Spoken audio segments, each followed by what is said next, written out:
All right, ladies and gentlemen, it's what you've been waiting for. You've heard it all along. We put it on Twitter for about 2 fucking weeks without really posting anything. But today, my word, you get to see the most glorious podcast of your life. We're not going to be, necessarily better than anybody. We're definitely not worse than anyone. But we're going to be is different. This is the greatest podcast you don't even know you're part of. But hey, that's enough of me talking. Let me introduce you to the crew here. Bam, bam. All right. Well, it starts with me. My name is James Elkarai. I live in Florida. I work at a commissary on base. Wrestling fan, big sports fan. Go Dallas Cowboys. Fuck everyone else. And, that's pretty much what I do. 36-year-old male. And, what up, ladies? Single. But up next, I'll kick it to my and Brad. looking to mingle, ladies. Shit. You can catch him at James Elkarai. True. And Brad, you're up next. Tell us a little bit about yourself. Hello there. I am Brad Stanton, as you can see, or maybe you can't. I am in the fun house today. I am a father of 3. I am 46 and married. Wrestling fan, Eagles fan. So we're going to have a lot of fun here with James and just ready to get this party started. So thanks for the introduction. All right. Up next, I'll go on the order of my screen. Whitaker, you're up next, bro. Tell us a little about yourself. Whitaker. Well, I'm Mike, living up here in the great state mountains of Georgia. Got a couple kids running around, a couple dogs running around, and just love wrestling, love hanging out with you guys, doing what I got to do. Nice. I like it. Up next, we go to the great up north with the youngest member of the crew, our man, Devyn. Devyn, holla at these people. Hey guys, I'm Devyn Dowling, 24-year-old from Governor, New York. I don't really know what to talk about. 49ers fan, wrestling fan. I'm engaged to a beautiful 24-year-old woman herself, Erica. Shout out to her. We've been together for like 9 years now. I'm just excited to start this and talk wrestling and talk a bunch of stuff with all you guys. All right. Now, next, we go to the great state of Bama to our man, Adam. Adam, tell these people about you. What's going on, folks? I'm the Georgia fan from Alabama. Shout out to my Bulldogs, baby. Go Bulldogs. I got 2 kids that I know about running around, 2 teenage kids, so pray for me. Daughter's about to turn 16. Big Georgia fan, like I said, big wrestling fan. Shout out to my man, Frank, Top Guy Theater. Got to support my friends. But other than that, I'm just excited to get started, guys. Nice. And last, but certainly not least, we saved the main event for the end. It's Coach Rosey, Josh Rosenbaum. Coach, tell them a little bit about yourself. Well, first of all, we just went Broadway with this introduction for me. It's been about a 45-minute trying to get the internet working, but I think we're finally operational. Everybody, I'm really excited about being on the Kickout Cruise team. I'm Josh Rosenbaum, 48 years old. I've been a high school teacher and basketball coach for 26 years, and I'm transitioning into a career as a mortgage loan originator with SaveWithConrad.com. Nice. Well, that's pretty much a little introduction to who we are. We've got a badass group of people here. We love to shoot the shit with each other. Definitely, pounding some adult beverages. If you don't, hey, that's up to you. No pressure here. We're still great guys, even if we aren't drinking. But all right. So, how do you guys want to kick this off? Well, I think we each have a little bit to talk about today. So before we get into what we're going to do, we're always going to have what's called a topic. Yeah, and everybody's going to get to discuss their opinions on said topic, which kind of gives you a little insight to who we are as people and a little snapshot into our lives, if you will. And especially, it's always good to talk about, how what you think and get other people's reactions and opinions on it too. So that's what we're going to try to bring, just a little different perspective, and we'll see where this goes. Off the rails for sure, but hey, we're rolling now. So who wants to shoot their first shot? I think I'll go ahead with that if that's okay. There you go. So, of course, this is a wrestling podcast. It's not everything we're going to be talking about, but it is a wrestling podcast. So I'm going to start off with WrestleMania 10. WrestleMania 10 was a great WrestleMania. And the reason I was watching it at all was because our good friends over at Ringside Rant were covering it a few weeks back. However, all WrestleMania seem to have a moment that defines the time. Like this year, Logan Paul, whoever he is, right? Logan Paul, big part of WrestleMania. Jackass, new movie coming out. So there's always something going on in these WrestleManias that's about the time. So who comes out? Well, none other than Cy Sperling. Now, who's Cy Sperling, you ask? Cy Sperling was the Hair Club for Men. I'm not only a hair club president, I'm also a client. So you saw him with the hair, then you saw him without the hair. Now, Devyn, I know this was more than 24 years ago, so try to hang in there, okay? Now, if you are watching this on YouTube, which we hope you are, you might notice I am follically challenged. And this follicle challenge started back to when I was 15 years old. 15 years old, not even into my full cock yet. I am losing my hair. Now, my mom and dad, they tried to make me feel better about it. They said, it's just thin. It ain't thin. I jumped into the pool and I had fucking bald spots, okay? I was young. And guess what? Stone Cold, he hadn't made it cool yet. Because we're talking 1991 here. That is way before Stone Cold made bald cool. So yeah, you weren't getting laid in 91 with the I bald wasn't head. getting I'll tell laid you that. anyway. I'm 5'8". I'm freaking small hands. It was already bad enough. I had chest hair. What is going on? I'm 15. That's where the hair went. Yeah. So at 20 years old, I'm beginning my sophomore year in college. My aunt and my mother took me to this little place called the Hair Club for Men. Now, the commercials back in the day made it sound like they're going to fuse your hair that you have in with their hair.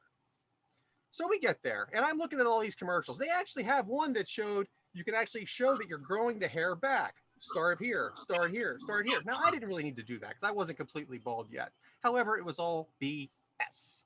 Every piece of it was BS. They shave everything off. They shave everything here, and they slap a wig on your head. They glue it to your other side hair. I went from thin hair to this beehive. Who the hell was I fooling? And guess what? I tried to do that for 10 years. Not until I was almost 30 years old. And I looked at my brother-in-law.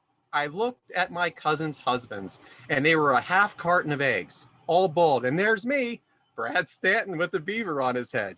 So I decided to take it off. So Cy Sperling, your product sucks. Kiss my ass. And you brought back bad memories because I still have dreams of this thing shaking on my head. Thank you. Nice. That was from the heart right there. We're starting off hot, baby. We're starting off hot. We're making it personal. We're starting off hot. Who's next? He's next. Thank you, Brad, for that intriguing, conversation. Whoever your side dude, shame. I thought you were going to talk about WrestleMania 10, and you went on like we got a deep dive into the Brad psyche there for a second. Still have bad memories, man. Bad memories, okay? Bald is beautiful. That's what we're going to stick with. Bald is beautiful. You were one of them. All right, so who's up? I'll go next. Oh, go ahead, All right. Let me hear your meat minute. No, that's not yet. Right now, I'm talking about Elon Musk wanting to buy Twitter. This fool wants to buy Twitter for $46.5 billion. First of all, in my opinion, you got $46 billion. Why the hell do you care about anything? Why do you care about Twitter? Why do you care about shit? And he's saying he wants to do it for like freedom of speech, more power to him. My question is, why is he doing it? Like, is he doing it for the people, or is there something here for him to do? I mean, he has a net worth of like $273 billion. It's a lot of damn money, if you ask me. He can stop right now if he wants and never have to work a day in his life. His great granddamn kids don't have to work. Richest man alive. Why does he care about it? True. That's it.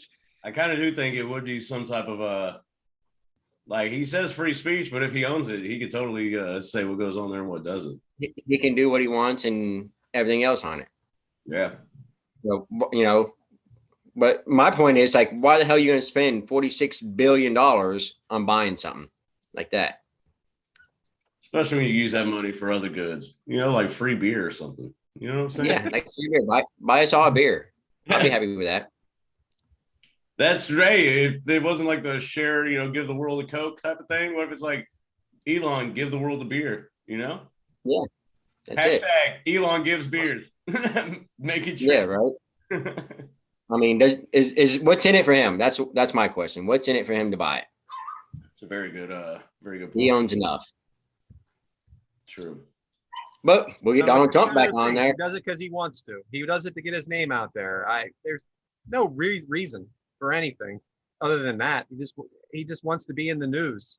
Do you see any other reason besides that? No, that's it. Maybe to have Donald Trump back on there. I mean, that's it. Yeah, he likes Bischoff's tweets. 83 weeks at our free shows. But yeah, Elon likes Bischoff's tweets. Maybe they're on something. He has to believe that he can make a profit with it somehow. Yeah, got to be advertising like millions and billions of dollars on Twitter. Maybe he can help out Netflix right now.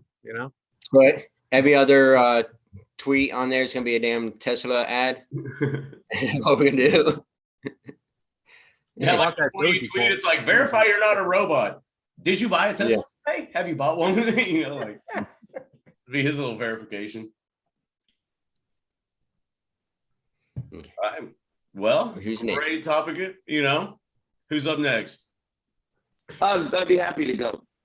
I'm going to focus on the upcoming NBA Finals. Guys, this season in the NBA is shaping up to be one of the greatest Final Four in the history of basketball. We're going to give you guys 4 or 5 teams, and we'd love for you guys to go to at Kickout Crew Pod to vote for which team you think can win the NBA basketball. Currently, at minus 140 are the Phoenix Suns in the Western Conference. And on the Eastern Conference, you got Milwaukee, you got the Bucks, and you got Miami. Now, I know I'm biased, so in my opinion, Phoenix is going to win the West. So if you got another team, I'm not even going to present it because that will bring bad spirits from my Suns. So that's number 1. And number 2, we'd like your opinion on these money deals and the transfer portal that college athletes are getting nowadays. Currently, college coaches are really only recruiting upperclassmen because technically with the new law, everyone's a free agent after each season. Currently, that's killing high school recruiting as we know it. We've seen coaches like Roy Williams the year before, Jay Billis, and Coach K all call it quits because of this transfer portal. I think it's killing the game. What do you guys think? Let us know. That's all I have this week, guys. Very good That's point. awesome. It Go is Sixers. it is like college free agency. So yeah, you don't really have to recruit high school kids anymore because fuck it, you can just wait till like that one team that made a run to the Elite 8 or whatever. They lost all their top people to transfer. One of them went to Texas. Shout out, hook them. But they're losing all their. They even lost their coach. Yeah, He went to Seton Hall. But I mean, that. Are you talking about the Peacocks? I think so. Yeah, that was great. That was great that they made it that far. But right, now they're just going to go somewhere else because they can. 140 is not a good payout though, is it for Phoenix? Well, that's minus 140. So that means for every $14 you bet, you only win 10. Currently, the best odds right now are the Boston Celtics at plus 230 out of the premier teams. The favorite in the East is Miami. I think there's a lot of action going on Boston because they're about to beat the Nets. I mean, I know it's in the West, but what are the? I mean, I haven't watched basketball. The Spurs are out, so I really quit watching. Luka and them are up 3-1 against who are they playing? They're playing Utah. Now Utah has an all-star lineup, but they haven't really caught lightning in a bottle. Last night, Utah was down 4 points with 48 seconds left and came back and won it by 1 on a great play where Donovan Mitchell drove to the elbow and threw up a lob for Rudy Gobert. Dunk, game over. It was a very exciting game. That series is now 2-2, so it's a crapshoot. There you go. Nice. Well, love that gambler's insight. I don't really gamble much because I'm a broke ass, but you know, if I were to gamble, I would hit up Coach Rosey. Have you ever gotten behind the wheel after having a couple drinks? Oh, hey, You could actually view court records where you can see that has been a, you know. So you're a gambler. You're a gambler. We're all gamblers. I'm not that type of gambler. Yeah, I wouldn't say I have 2 DUIs. I'm just saying Google would. Who did Google ever beat? one might say we're all gambling on the kickout crew. Ah, true. Good thing I used my own Bitcoin. I created my own currency, so I'm not going to lose anything. All you gotta do is talk enough people into investing in it and then dip out of it and let them handle the financial downfall of it, and you just cash out, which is like a gamble. I was thinking about creating Prather coin. You don't think we can get into every Jack in the Box in America? Prather I don't know, coin? we don't have to put everybody up. That's a heel move. But yeah, I mean, great topic. Or you know, who's we got Devyn and Adam next. Who's got the winner? I'll go ahead and go next. Just real quick. You know, I've been watching NXT for a few years, and I love the black and gold brand. And the only thing that gets me is Vince McMahon, how he wants to bring these guys up, but totally change their name. You know, like here lately, we've got Kaylee Ray is now Alba Fire. Casey Catanzaro, she's Katana Chance.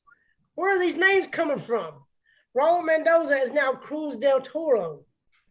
I mean, are they just putting just random stuff in the hat and saying, okay, we'll call you hey, let's just call you Cruz del Butchman or some bullshit like that. I mean, Pete Dunne is now Butch, and now I've seen the WWE posted something. Does anybody know where Butch is? He's probably looking for his damn last gimmick that Pete Dunne back when he was actually a damn champion back in the United Kingdom. Where is it? Where is it? Where? I mean, has anybody seen Butch? Anybody seen his back? He probably went back to the UK with his tail stuck, you know, between his legs, because he comes out and gets his ass beat every week. But Pete Dunne was a certified badass. And then we got Walter changing his name to what is Gunther now. They tried to make him a Nazi, then had to retract that.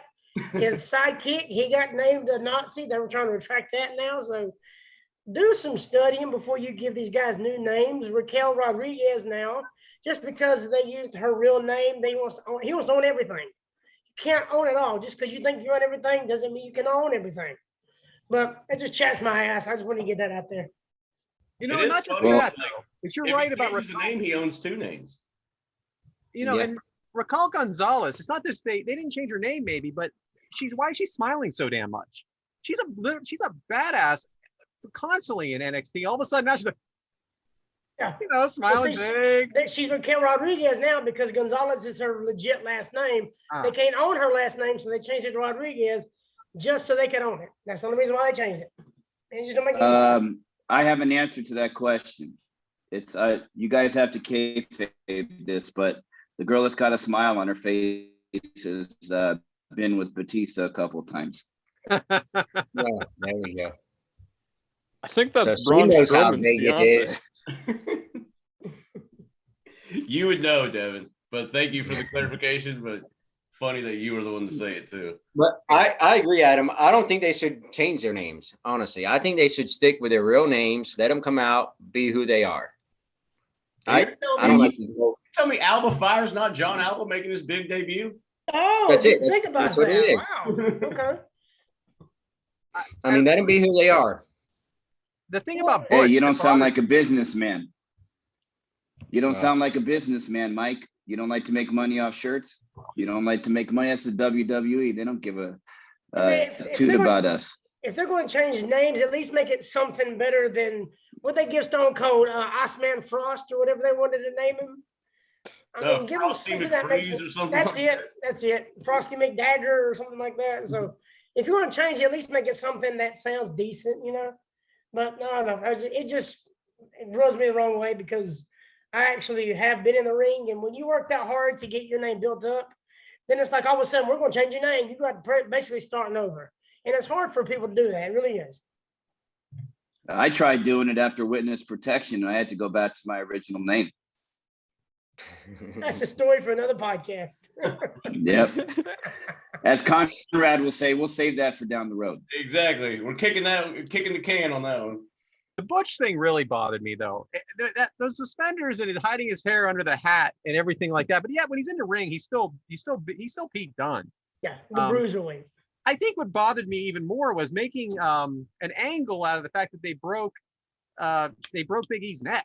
Like, yeah, that was cringeworthy, very cringeworthy there. This is a legit injury. The guy might never wrestle again. I don't know. That was a little much for me. I know that they like to do that, but I didn't like that at all. I agree. Along the same lines of changing names and stuff when they get moved up, Austin Theory recently just lost to Austin. He's now just going by Theory. They love doing that shit, how do you guys feel about that? Stone Cold beat the Austin out of him.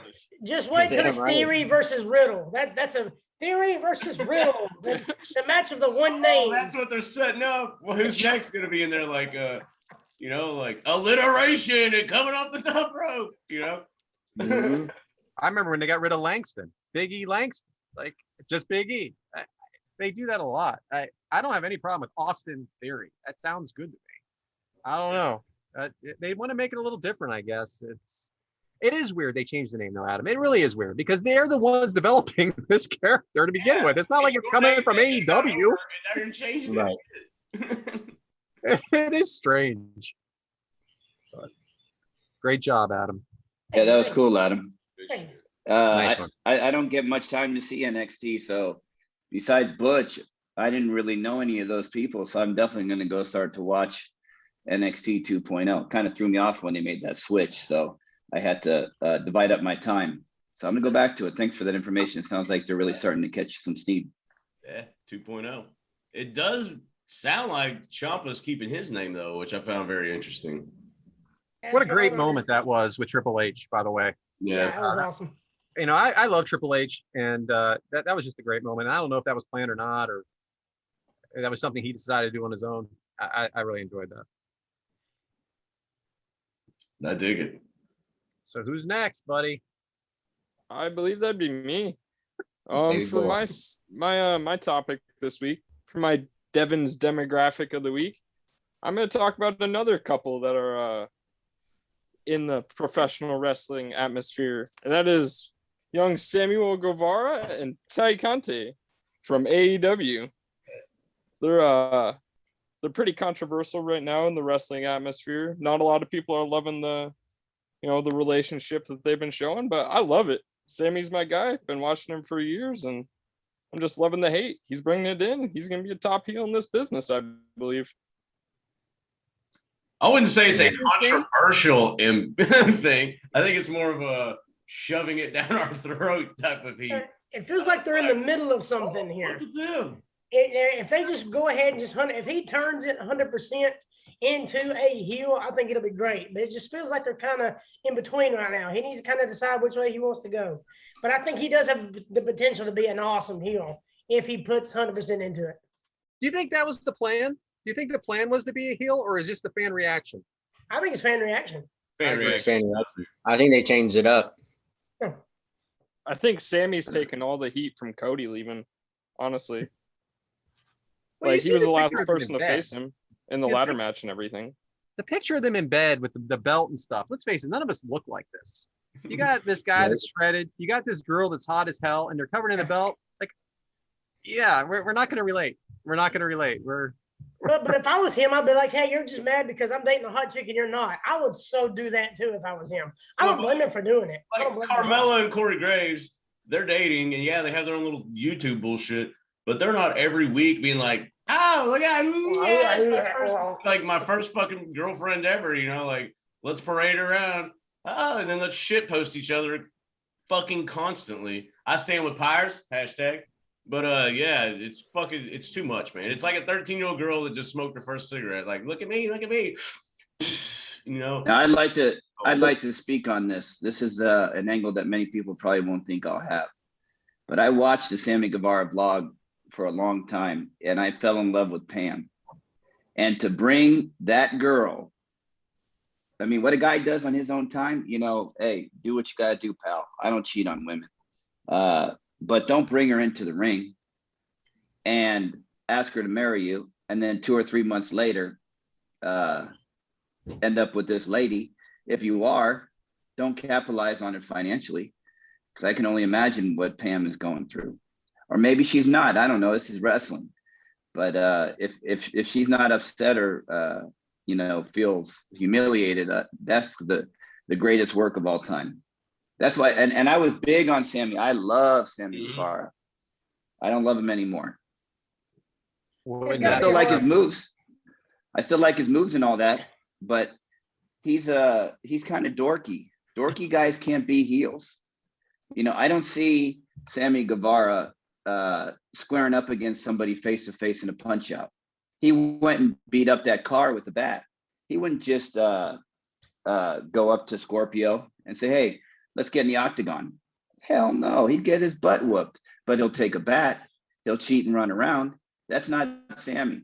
Sammy was good with those cards and making people cheer. True. That's Hey, a good take, Coach. How about this idea? Bring Pam back.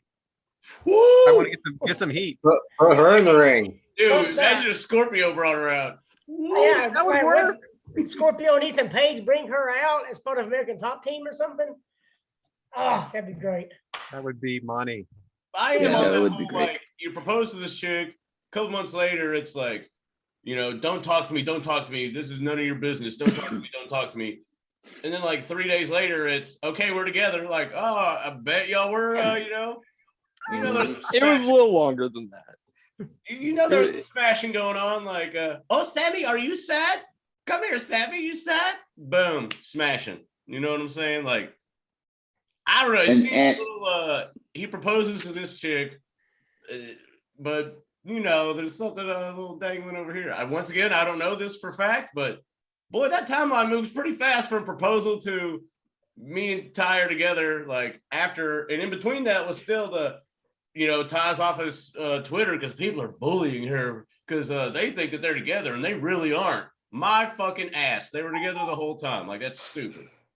It's The been COVID quarantine was a whole different year. So Bush League. But Devyn, Yeah, you're but- a fan, yeah. right? You love it.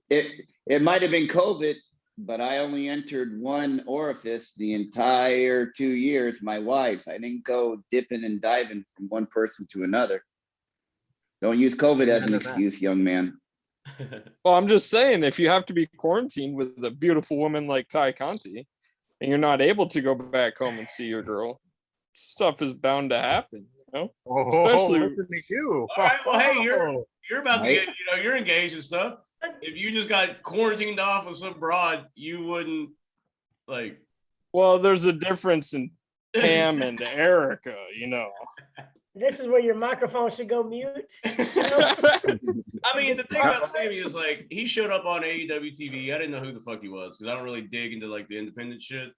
And he's wearing a fucking panda head, and he's the biggest jackass of all time, and I hated him.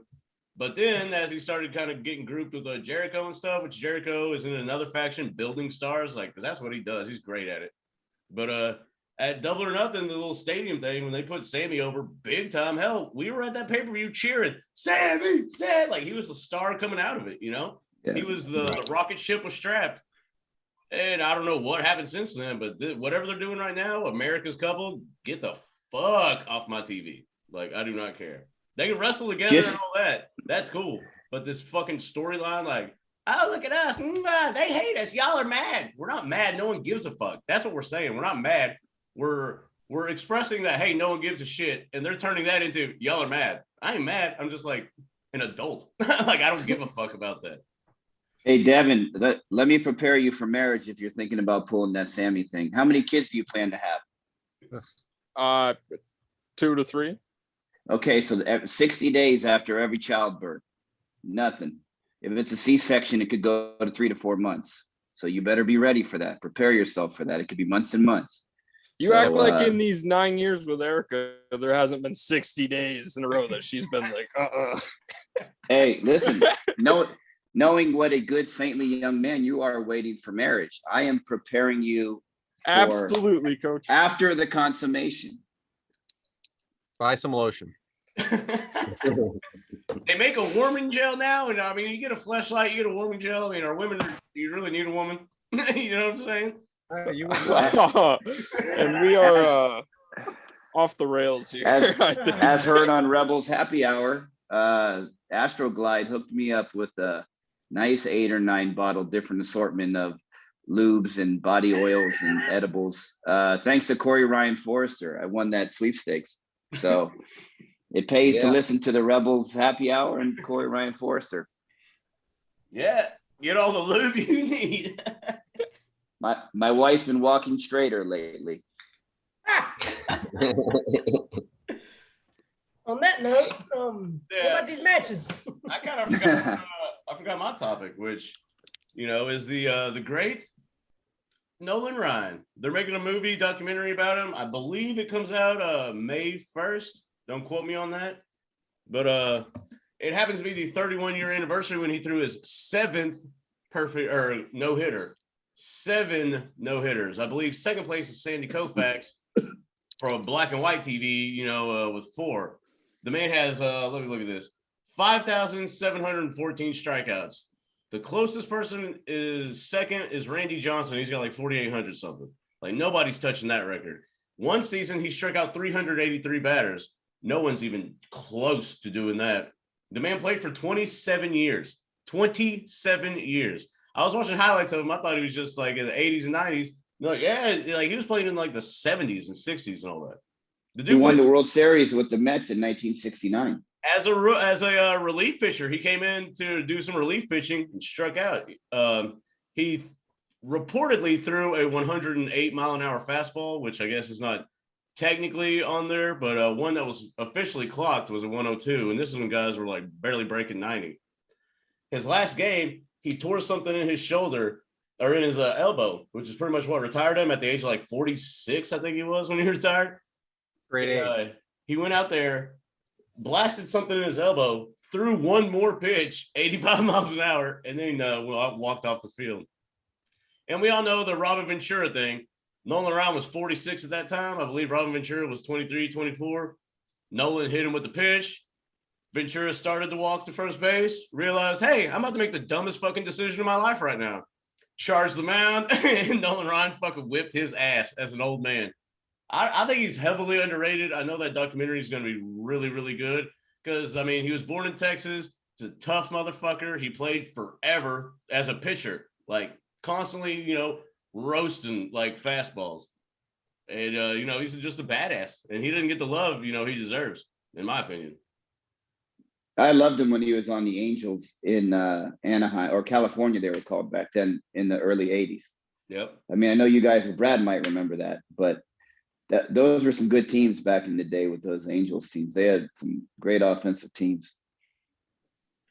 There's even Hall of talks about Famers like that him Nolan fucking him Ryan. up psychologically. He's the man. Yeah, there's no one better. There was, like I just said, there's Hall of Famers and there's Nolan Ryan. So just a different level of athlete, different level of Hall of Famer. He's here. Everybody else is here. Dude, Says the release date is May 24th. Oh, way off. 24. So, Brad, if Nolan Ryan is the best right-handed strikeout power pitcher, where does Steve Carlton rank in your rankings of great pitchers? I know you'll be biased, but I love Steve Carlton. I do too. Even at the end of his career when he had a couple of rough games, but he's definitely top 5 for me, for sure. Yeah. I dig it. Yeah, it's called Facing Nolan. That's the name of the podcast. Name of the documentary. Is it coming in the movie theater or is it like Netflix or something like that? They're actually premiering it after a Texas Rangers game at the stadium. They're going to show it on the Jumbotron, but I think it does like theaters. Yeah, that's what it says in theaters also. That's awesome. That's badass. And I don't think I'm giving anything away, but that Hulk Hogan movie is going to be coming out soon. Yep. That's going to be epic too. That's all I have pretty much on Nolan Ryan. All right. Well, I guess is it time to dig into the wrestling? Sure. Let's do it, man. Every episode, we're going to take 2 matches. We're going to talk about them, do a little, what was the build up to them? Where were they? That type of stuff. The outcome, obviously give our 2 cents on, things we noticed. Maybe it could be like some random person in the crowd. It could be like, oh, did you see how they did this move? Blah, blah, blah, but the 2 matches we chose for our premiere episode, well, we'll start with 1 match and then we'll go to the next one, is Cody versus Dustin from Double or Nothing 2019, which was on May 25th in Las Vegas at the Yes, sir. MGM.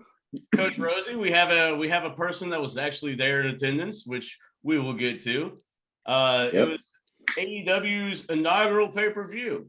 They did they didn't do it, but there was the what was that, All Out or All In? All In first, but then this is AEW's first pay-per-view as a company. Pre-sale tickets went on sale on February 10th, sold out. The rest of them went on sale February 13th, sold in 4 minutes. 11,000 tickets. That February 10th thing, I was there too. It was live at the pool at MGM. I'm only 4 hours from Vegas, so I just drove up again. And the Young Bucks came out, and that's where Jericho said he was going to be AEW. There were so many. That's where all the big names came in. Conrad was there at that too. Yeah, Conrad was the podium guy, wasn't he? Like leading it? Yeah. The host or whatever. 11,000 seats were sold for this event. It was a pretty solid start. The match was 22.5 minutes, which is actually pretty good considering, Dustin. It was his first match in over 11 months. So that's good for Dustin to get out there. And Cody, as his high-ranking position, and it's AEW's first pay-per-view, he's in like a mid-card quote match, which ended up being probably one of the big main events of it. But, people shit on him for he wants to push himself and all that. Well, the first pay-per-view they ever did, he's nowhere near the title. So I thought that was really cool. And of course, if any of the jackasses care about ratings, Meltzer gave it 5 stars. So that's kind of my little intro into it. And whoever wants to jump on a backstory, or we can get going there, and then we can jump on the match. Well, the thing that really got this match kicked off was they kind of did how HBO does before a big boxing match, like tail of the tape. They did that with Cody and Dustin for about 8 or 9 little 15-minute vignettes where they used Dusty and who's the better brother and this, that, and the other. Kind of like what Hangman did with Kenny a couple months ago when he won the championship. And you got to realize All Out was 9 months before, and we didn't know any of the rivalries. We went into that match that whole card a blank slate. Half the people I didn't even know, and I'm a pretty well-versed wrestling fan. So it was like going to Woodstock. It was a magical evening. And your boy Hangman won the Battle Royal to get the first championship match too. That's true. Shit, they even had a guy with no legs in that Battle Royal. Yeah. And Glacier was in it also. Let's not Yeah. Yes, he was. What I really like about this backstory is that there is no Dynamite yet, and that's going to be a little bit of about the second match we talked about today too. It's about how there is no TV build up to it. However, when you see this thing start off, the fans are hot for it. They are so into Cody, and they're into Dustin too, but they become more into Dustin. Not that we're talking about the match yet, but they're more into Dustin as the match goes on and his resilience through the whole thing. But that is amazing to me.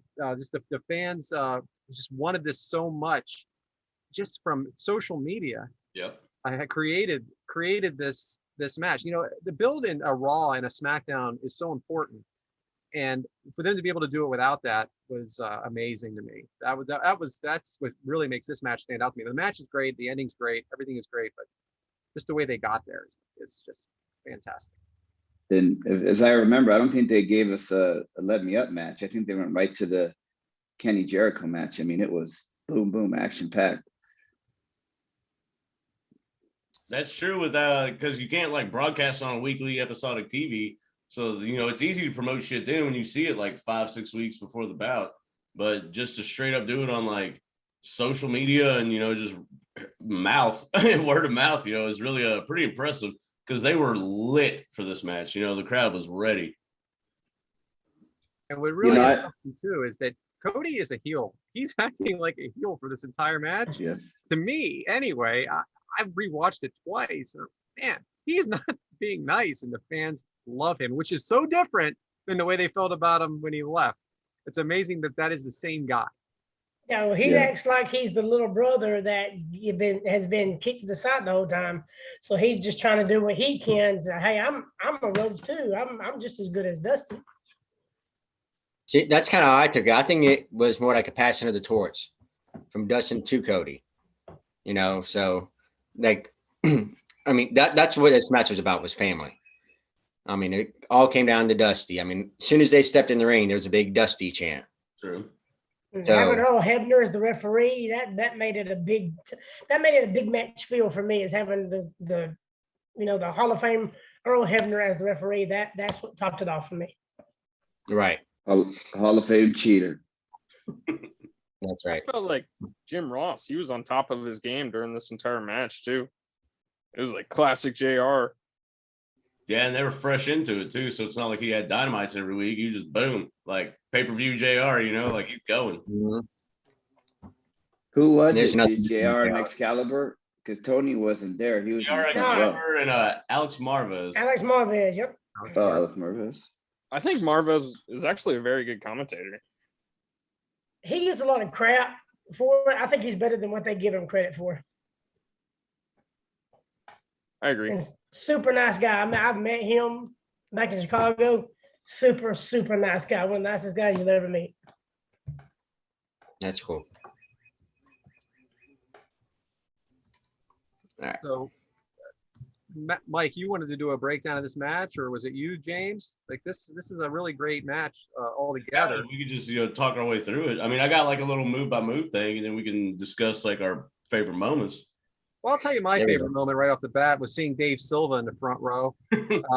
Just once, guys, I'd like to have a pay-per-view where I don't see one of your freaking asses. I mean, freaking James, I saw you 24 times at the last pay-per-view. I'm good, all right? I see you every day. Well, Where am I gimmick, at free shirt? Every gimmick attorney was right there beside him. I saw him too. I wasn't 100% there, Adam, but Yeah, that I was tell you him. what, I saw him there. But I love this match. It was slow moving, but I loved it, and the crowd was so hot for it, which is what made it better. I'm going to talk about selling later in this episode, but the disorientation for Dustin during this match because of the blood and JR selling the blood loss, that he's so disoriented, him kind of fumbling around the ring. That's what made it for me. There wasn't, it wasn't flips, and it wasn't, and I do love that stuff. Don't get me wrong. I love spots. I'm not everybody else that says, oh, there's too many. I love them. But in this one, it was psychology. It was family. It was personal. I loved it from beginning to end. I can watch this match. I can keep watching this match. I mean, we're burying the lead because I guess it technically starts with Cody gets that fucking grand entrance with this bullshit like light tube things, and it raises up and there's smoke and everything. You can tell he's the EVP or whatever of the company, especially with this entrance. But then it flashes to a throne, and then Cody grabs a sledgehammer, like it's all like a real slow build, and he just walks back up the ramp, smashes that throne, cracks up beautifully. You can see it really good on camera. The crowd fucking loses their mind, which I'm a crowd person. Like, if the crowd's into it, I think it's like the greatest shit of all time, And they go I agree. bananas after he fucking breaks that throne. I think that was one of my favorite parts of the whole match. The match didn't even start yet. And he comes out there and dethrones, I guess, is what you can say. Mm-hmm. He's the man on top now. He's going to be the one succeeding. And he proved himself there. And I wrote in my notes that Cody breaks it, and the camera keeps like cutting back to Brandy for some reason, which I thought was a little weird. Like, this is a big moment, and it just cuts back to her just like smiling. Like, keep it on the shit, Yeah. She looked good though. She looked real good. I didn't mind looking at her. Anybody notice how sunburnt Dustin was? I couldn't stop looking at it. What did he get caught in the? He caught in the tanning bed the night before and he fell asleep. He was freaking burnt on his shoulders. Like, I've seen that. Just little thing I noticed was strange to me. I liked it when DDP came out and grabbed Brandy. Yep. Yes. Hauled her yes. ass back to back. You know, I thought that was a good little nudge too. Justin Roberts is wearing a white suit, which you don't see many ring announcers do. I thought that kind of gave it a little bit of a big fight feel when he was introducing him. Bringing him out a lot. The graphic, I put, you can tell the graphics team has upgraded for sure since this. I do remember the like names at the bottom of the screen kind of look like shit compared to what they are now. You know, like at the time, it's cool. Like, oh, fuck yeah, they got graphics. But now after you see all the like professionalism of AEW and even got the little tagline thing above it, you know, it looks a whole lot better than it did there. It looked like fucking flash PowerPoint shit on the pay-per-view. Well, you see, you talk about the build up to the match and everything between brother versus brother. The best storylines in wrestling are the ones that have a reality-based, you know, story to them. So that meant a lot to me was the fact that they took real life and made a great storyline about it. That's what I like the most. True. And it was only a one-off, which made it even more incredible that they got all that in a one-off. Yeah. Yeah. And, And then at the end, ass, you know, Cody's ass looked good. I liked it. yeah, Cody's what? Ass. They His pulled out ass? his pants and they showed his ass. You guys didn't notice Oh, that? yeah, I forgot Are you about gonna that. pretend like you didn't see that because you all saw it? You all liked it. Well, I did was not take watching a it note of live.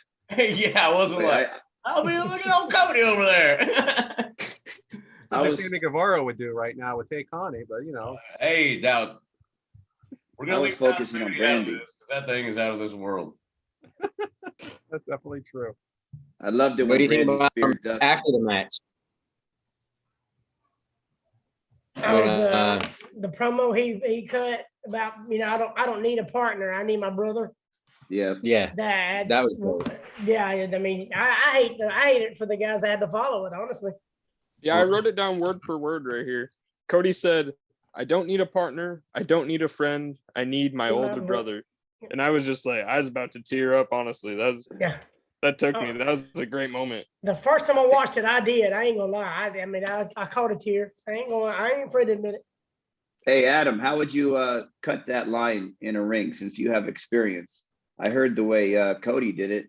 How would you do that line when you were in the ring? That you couldn't. Honestly, I mean, the way, you know, his timing was perfect. His emotional, how emotional he was in the ring with it. I mean, I couldn't have done it no better. I think he did. Yeah, that's true. He probably didn't even script that. He just probably. Oh God, no! And that's what makes it so great was the fact that he come from the heart. Yeah, right. And it could have done no better. He timed it perfect, and he just it meant the world to Dustin. You could tell the way Dustin how upset he got. I mean, I couldn't have done it no better. There ain't no way I could have. Well, it's cool. Like at the entrance, you know, Cody was kind of tearing up when Dustin's entrance hit because the camera cuts to him and he's kind of like looking there and you can tell like his lips starting to quiver. And then he realizes the camera's on him because he got into like smirks. So then like after that to see them both just like lose it, like it's pretty cool, like a little culmination of it. yeah, I agree. There were two lines that I just want to bring up because I think that's the stuff I love. And the part where Excalibur says, when Dustin's bleeding like crazy, he goes, "Can someone get him a towel?" Just so Like, yeah, random. what's that gonna do? So random. But then when at the end, when someone says, put him out of his misery, I don't even know if it was Dustin or if it was Cody they were talking about, but JR says, he's not Old Yeller. Well, everybody about north of 60 knows that reference, right? Old Yeller. Jeez. Dude, I got a line in here from JR when they were fighting each other, and I don't remember what part of the match this was.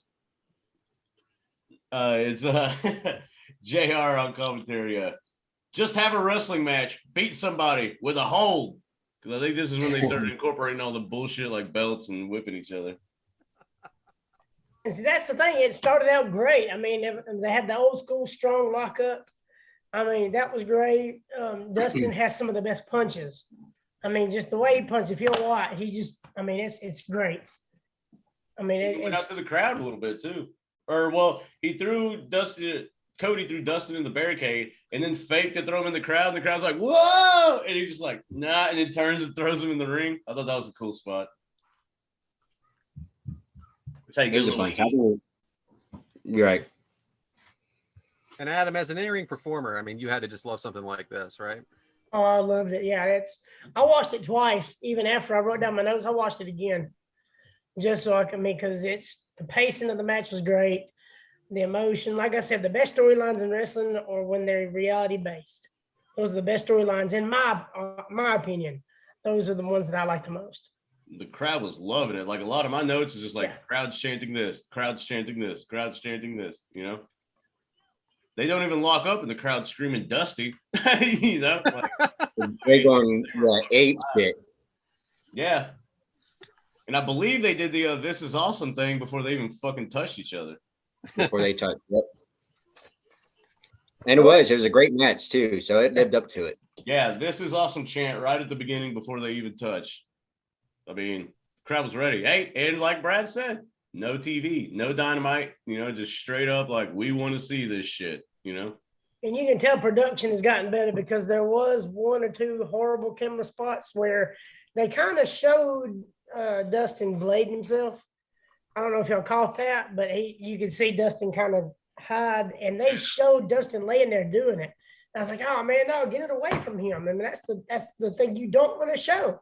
I know, but I love seeing stuff like that. I love the bad production sometimes. I love looking at the old WrestleManias and seeing the cameraman just standing next to them like this. Like, I love stuff like that just because it's so amateur. I like amateur. I like the Impact stuff nowadays, and it's so amateur. But you know, I get what you're saying. There's stuff that they're not supposed to see. That's not what they're. I mean, for me, who cares? I'm gonna watch it.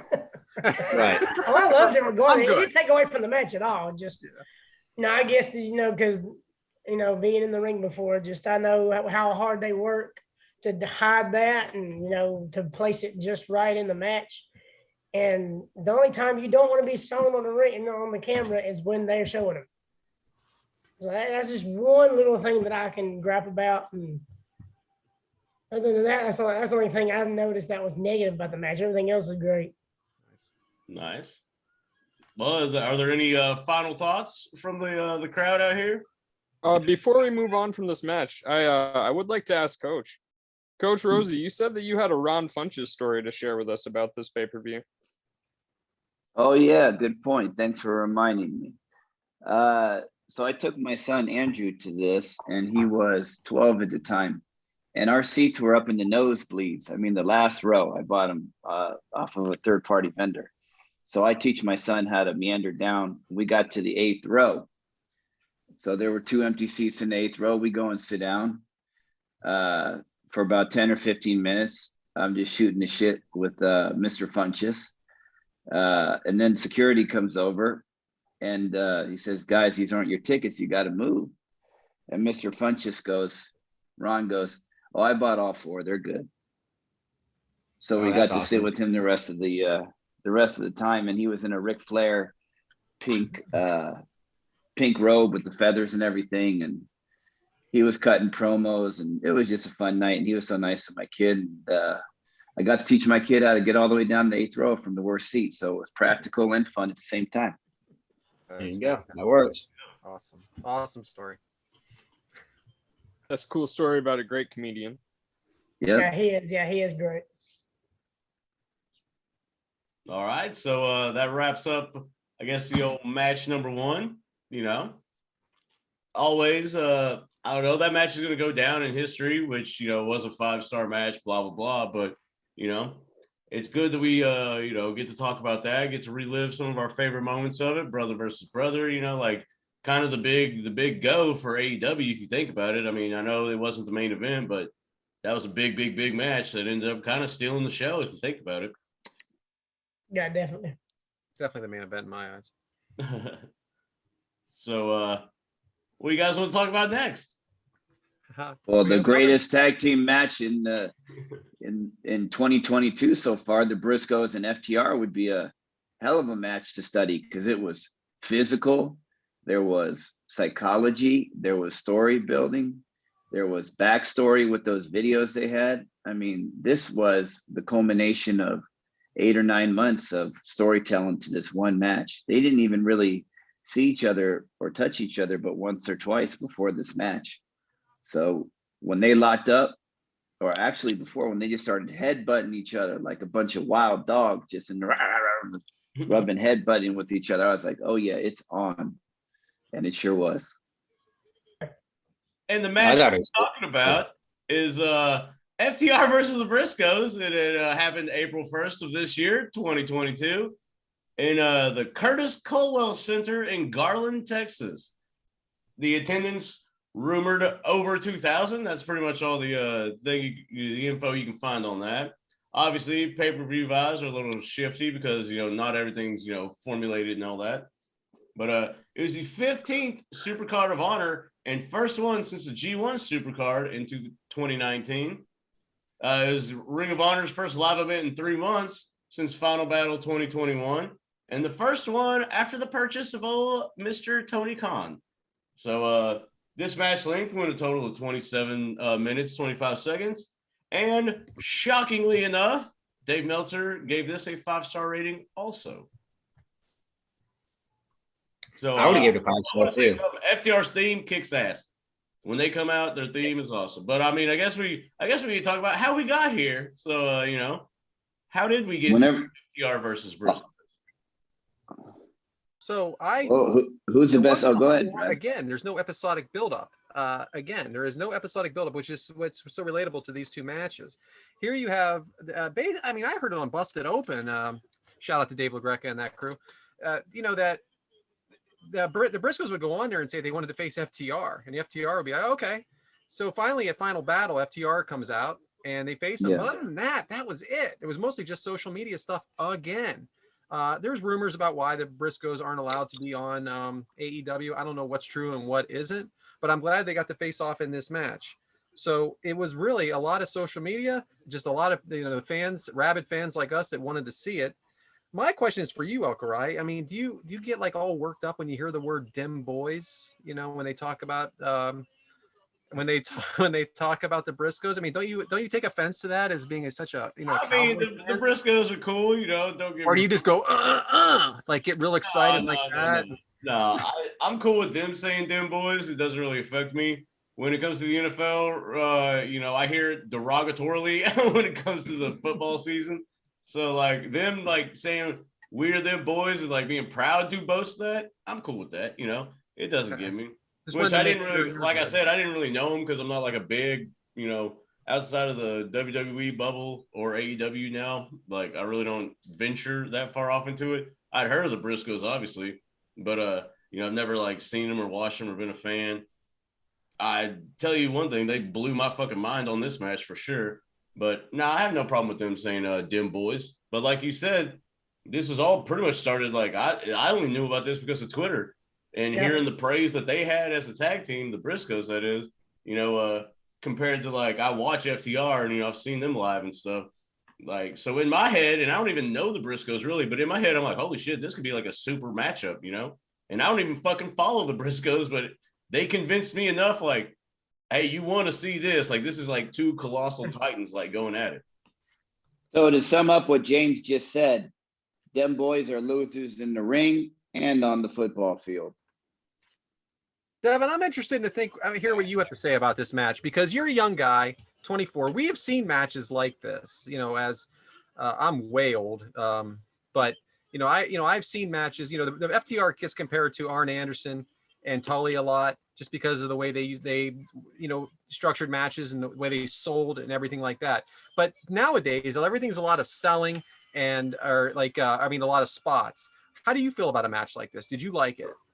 So I'm a little different from James in the perspective where I've known about them boys, the Briscoe brothers, for a long time, for probably like 12 years now. And I just watched them win the NWA Crockett Cup, and that was awesome. And so I've been pretty familiar with them, and they're ruthless guerrilla style wrestling. So I think them matching up against the 80s like throwback style of FTR was awesome. I love the chemistry that they had in this, the brutality. They even had a little there's a few high spot moves to tie into the like new age era of wrestling, but I think it's honestly just overall fantastic match. I'd agree with the 5 stars that you said Dave Meltzer gave him. For sure. I do like I agree. Yeah. How do you like about the so the slower style of FTR doesn't like budge you any? You don't want to, Hurricane Ranas and Tope Suicidas and all that? No, not at all. I grew up on Shawn Michaels and Triple H. Triple H is one of the slowest wrestlers I think I've ever seen Ain't that the fuck? like seen wrestle. So I love the slower pace. Teaser for next week. Right. And see, Cash Wheeler, it was Cash Wheeler and Mark Briscoe. They started the match. And they actually started with actual wrestling moves, like a formula for wrestling. You could lock up, wrist locks, inside takedown, or wrist lock, inside takedown, side headlocks, arm drags, fireman's carry, all professional wrestling moves. And that blew my mind. They actually had a good wrestling match to begin with. Yeah, I give it like one of my top 5 tag team matches. Oh yeah, 100%. And this is the first time I've ever seen the Briscoes. So I've been a fan of FTR since back when they were in NXT. Liked them. I mean, they weren't my favorite tag team, but I liked what they did.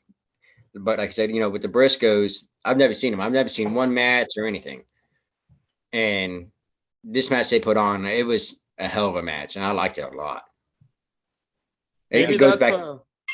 Sorry to cut you off. Maybe that's one of the perks of living up here in New York is on my local channel, we had Ring of Honor every single Tuesday night at 10 o'clock Right. at night. So I was able to just watch that whenever I wanted to. So maybe you Yeah, guys so- haven't been able to see the Briscoes because of that, but Right. Well, I'm not. I'm kind of like what James said. He is like stays in the bubble with WWE, AEW, stuff like that.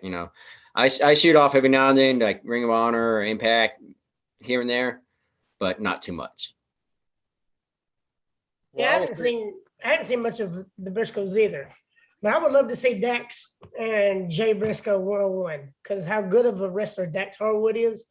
And Jay Briscoe, I haven't seen much of the Briscoes, but he looks like he might be the better of the two brothers as far as in-ring ability. I wouldn't mind seeing them two just one-on-one, just one time, to see how physical and how good that match would be. so Mark Briscoe, he was a United States Marine. So I think that's why he might seem a little like more stiff on some of his moves and stuff, because I think he can actually take it. Yeah, with no teeth. Yeah. Yeah, Guys real were really classy. hitting each other for sure. They were really hitting each other. I love that they talked about the 5-second rule of being in the ring. They kept emphasizing that, saying that they're allowed to be in there for 5 seconds together. I thought that was really good. The redneck boogie is a badass move. That is a Yeah, I like badass move. I freaking popped for that on my couch alone with my 2 dogs, I guess. But I fucking thought that was tremendous. And the false finishes were perfect in this match. Perfect. They were great. Yes.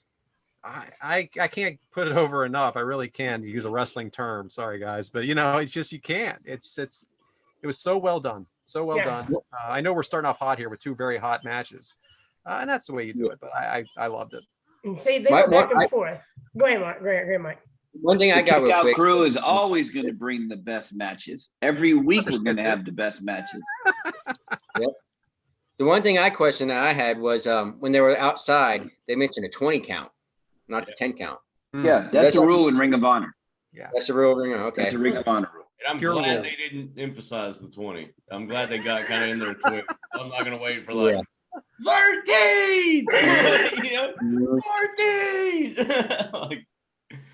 Like, Japan does that. So Both teams were back and forth all match. That's what I liked.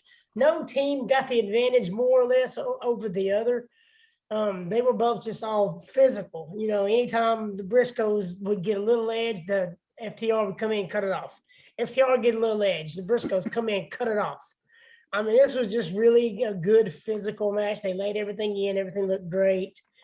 And this should have been other than, I know Grisham, he's an awesome wrestler, but this might have been my main event for that show. true. I agree. I like when What about at the end of the Cash match? slid and cut the ring off that one time. Like they make the tag and Cash comes and slides around him. And you kind of think like, why the fuck did he do that? But then on the announce, they're like, yeah, he just cut off the ring, So it's like, it's great tag team wrestling. Yeah. Great. And both teams work great together as a tag team. Like they know what each other's thinking. So, I mean, and for them to, like I said, it was top 5 of mine. Yeah, And 100%. I've never seen the Briscoes. And they treated it like Ring of Honor at the end by, respecting each other.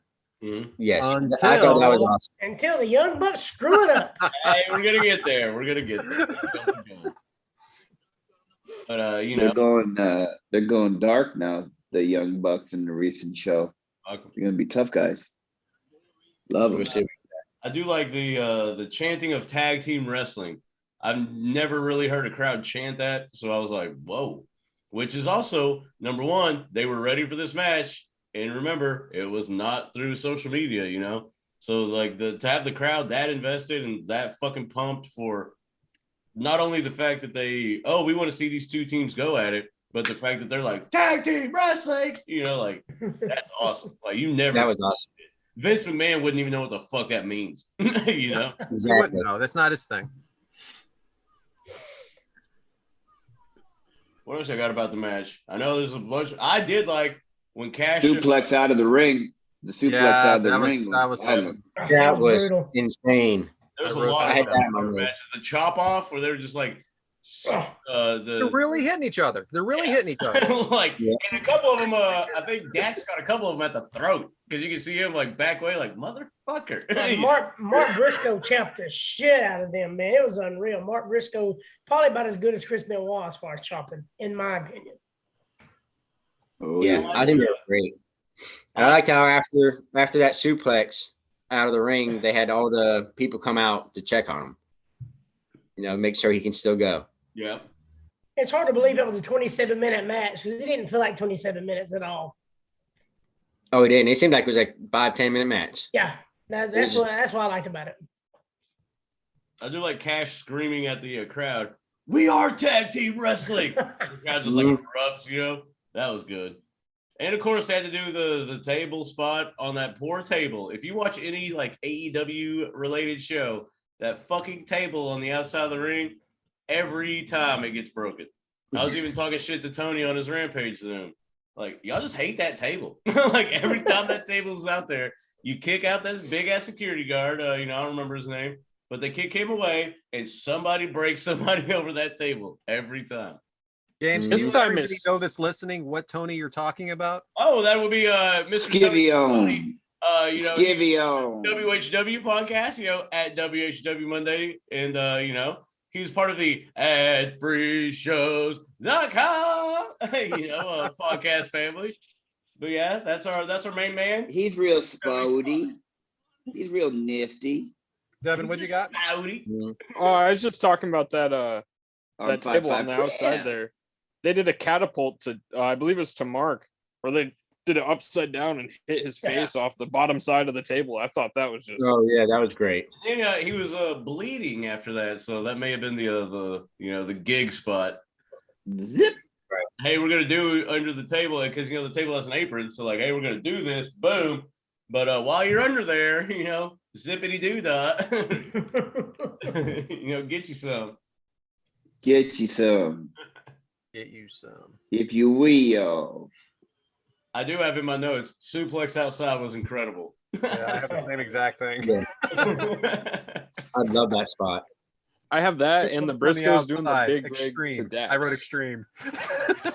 Mhm. Yeah, the big rig when the Briscoes did the big rig. That's right, Devin. That was great. Dude, when they all did those like hot moves, like one after another, boom, boom, boom, boom, boom, to kind of end it, that was intense. Like any one of those, you're like, oh, this is it. Oh, this is it. Oh, this is it. I didn't know who was going to win. Oh no, not at all. No, I didn't either. I really thought Briscoes were gonna win it, just because but Send Ring of Honor out on like a good note, but yes, send them out on a good note. keep the belts, but just send them like Right. I didn't think they were gonna bring AEW in to destroy Ring of Honor. Bring all their belts over there, yeah. but I thought Briscoes were gonna win that one. And the finish. Are we ready to talk about the finish? Bring Yeah. it. Ugh. What's his name? Mark. Was that Mark that took that finish? And he flailed like a fish and like, oh man, he sold that shit perfect. Yeah. So He perfect. did. Because he's like, and just like falls over and his arms and whole body are shaking. I thought that was great. Like that's how oh shit, because you could tell he's probably about to get the 3 count by the way he sold that. Like, boom, and he just comes up and falls over. You knew, like, that's how you do it. Like, okay, he's done. 1, 2, 3. It's not like, there was no question after he took that shit. It was game. Yep. Game blouses. Game time. What y'all think And about then the we're gonna talk about Young Bucks coming in and everything. If we have to. Nah, I wasn't gonna read say you nothing. what I put in my notes. FTR bows to the Briscoes after the match. They embrace in a hug.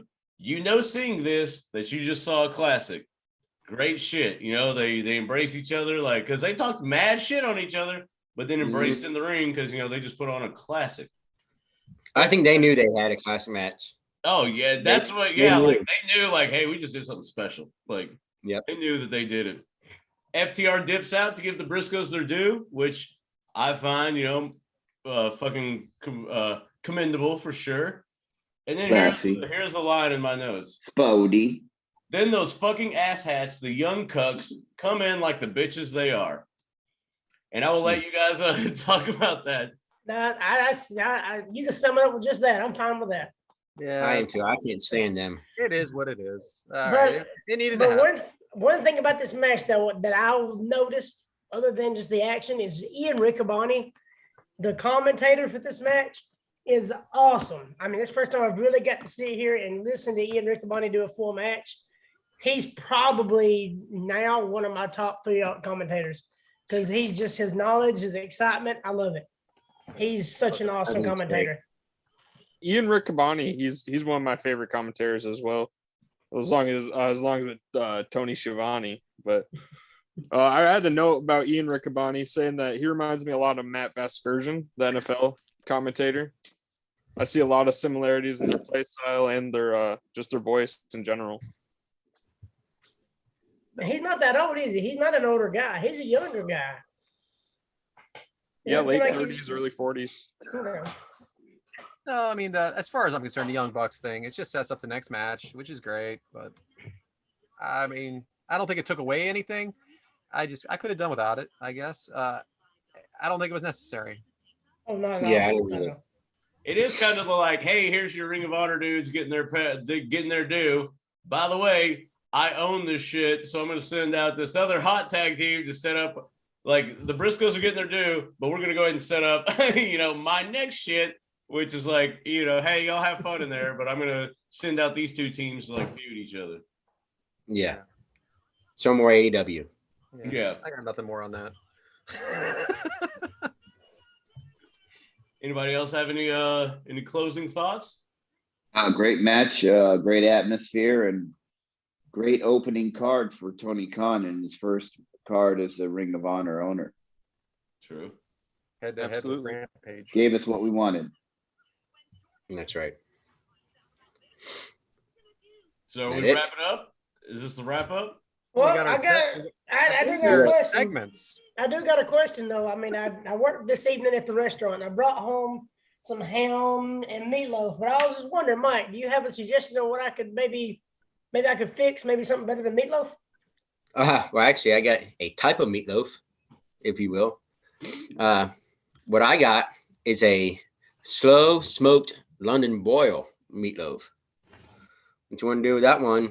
And by the way, everybody, this is Mike's Mint Meat. I'll give you a quick recipe on something. You throw it on, try what you want to do. What you want to do is get about 3-4 pounds of London boil steak. Get it sliced up nice and fine. You can do it yourself. If you can't do it, most people over there, most places will do it for you. I like to take mine. I like to season it overnight. Put it in Dale's, steak sauce, something, add a bit of season, do it overnight. Next day, you take it and grind it up like you do hamburger meat. You want to get yourself maybe an onion, bell peppers, sweet peppers, whatever you have, some mushrooms. Take all that stuff up, saute it together.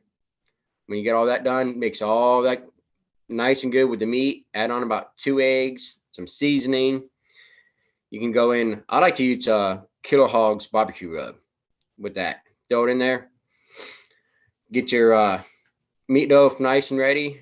Wrap it up in bacon. Put it on the smoker. Smoke. My man. You want to put on the smoker, have to smoke about 150, 160. You just want that smoke hitting it, getting that flavor put in there. About 3 hours. After about 3 hours, crack up that heat, about 250 degrees. Once in the inside temp with that meatloaf gets like 140, you bump it up to like 350. Get that flame going on there. Everything else about 165, 170, whatever you like, however you like your meat. You pull that bitch off, put it on a plate, and eat away. Freaking starving. Boy. That does sound good as fuck though. I like the soaking in Dales. I know about old Dales, you know. I had Soaking cereal. it up. Wrapping it in bacon. Yeah, that's what Wrapping got it- me wrapping that All the bacon. Oh, juices yeah. inside. Wrap Mike it in knows what's bacon. up. Keeps it in there, gets that bacon gets nice and crispy. It's good. Well, let's do a kick out crew weekend in the hills of Georgia. Right? There you Kick out cook off. You know? go. I Yeah. forgot. I got I'll you. fly out there. Mike is a homeowner now, so he can host all of us. You know, you Thank you Yeah. very much. Like, Close on my Congratulations. house today. Thank you. go down there. We can have a kick out cook off. Housewarming. There we go. But before we close up, though, I want to shout out Frank and his crew on Top Guy Theater. Great show. Great show. Frank is a really Anybody great gets a dude. chance to listen to it, y'all need to get on that show. Frank is an amazing host, and I think y'all really enjoy it. Oh yeah, Frank's a great dude, man. I really he has actually added to my life since meeting him. He's one of the OG top guys that I pretty much came in contact with when I joined. And we've been friends since, and it's damn near coming up on 2 years.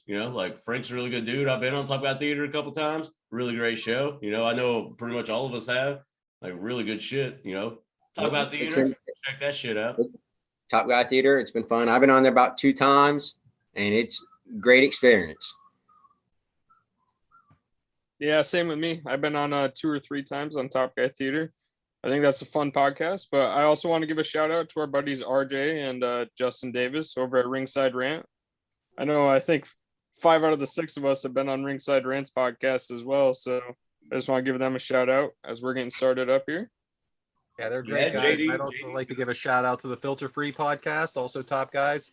They do a great job as well. You want to talk about a variety of topics. It's not just wrestling, it's everything, and they do a wonderful job, and it's very entertaining. True, a lot of humor on that one, for sure. The music, the humor, Filter Free, Filter Free, yeah. They're good, the Ringside Rant, they break down a lot of stuff, really get into it. I don't know RJ all that well, but we have interacted. He's a great guy.